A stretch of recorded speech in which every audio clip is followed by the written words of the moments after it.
Okay, well, if you didn't know, Julian Assange is back. Let's go to Canberra. Joining us live is the Shadow Home Affairs Minister, James Paterson. James, good to see you. Thanks for your time this morning. A real mixed bag of thoughts about Julian Assange's return.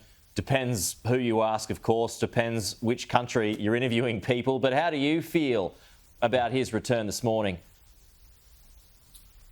Good morning, Pete. I've got great empathy for Julian Assange's family, for his friends, for his supporters, none of whom have done anything wrong, who've obviously been distressed by his long incarceration and who are also understandably very relieved by his release. And that's why the opposition has welcomed his decision to plead guilty so that he can be released.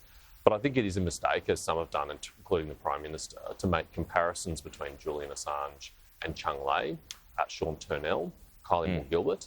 I mean, these were Australians who were innocent, who were persecuted for other reasons by authoritarian powers and who, under great difficulty, under two governments, their releases were negotiated. That's very different to what Mr Assange has done. Mr Assange evaded lawful extradition requests, first by hiding in the Ecuadorian embassy, then by using his legal rights in the United Kingdom to challenge them over many years. The reason why this has taken so long to resolve is because of his decision to challenge it in that way.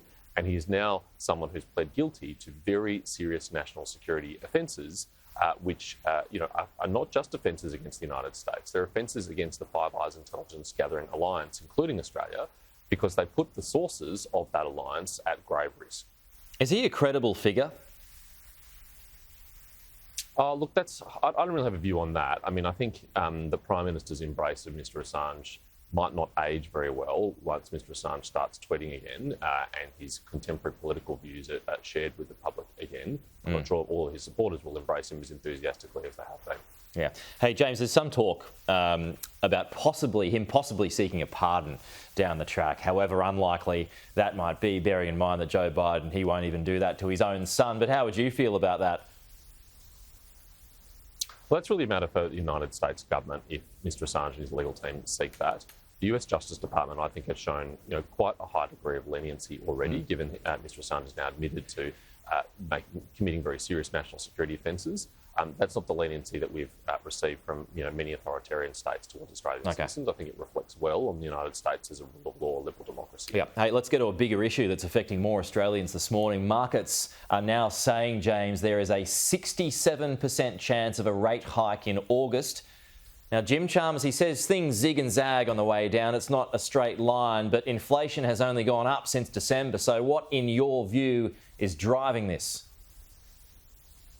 I'm not sure which is the zig or the zag, but there's been a lot more zagging upwards than downwards in the last few months on Jim Chalmers' watch, because he has let loose the purse strings, fiscal discipline has gone, and the upward pressure on interest rates of the reckless spending of the Albanese government is now being seen in this data.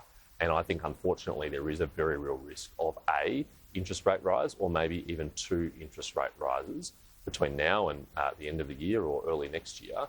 And for Australian households, that will be a body blow. That will be the 13th or 14th interest rate rise on this government's watch. And there are so many Australians out there who are desperately clinging on, who are only now struggling to make ends meet. And a couple more interest rate rises will push them over the edge. Well, I mean, look, you've got rate cuts that start next week. You've got energy handouts coming from Queensland government, from the feds too. Do you think that will fuel the fire and work directly against the RBA? Well, there's no question that Jim Chalmers has been unable to say no at the Expenditure Review Committee, and billions of dollars of spending. We calculate over $300 billion since the government first came to office, or about $30,000 for every Australian household, has been added to spending. And of course, that is fueling inflation. And it's the reason why core inflation in Australia is among the highest in the developed world, when inflation has been coming down in all other like democracies. We've even seen rate cuts in jurisdictions like Canada. Australia's interest rates look like they're at risk of going up, and that comes down to Jim Chalmers' fiscal recklessness. Yeah, well, there's a rate cut in Canada, but inflation has jacked back up again, so they might have gone too early on that. Hey, James, we're out of time. Appreciate your time as always. We'll talk to you soon. Thanks, Pete.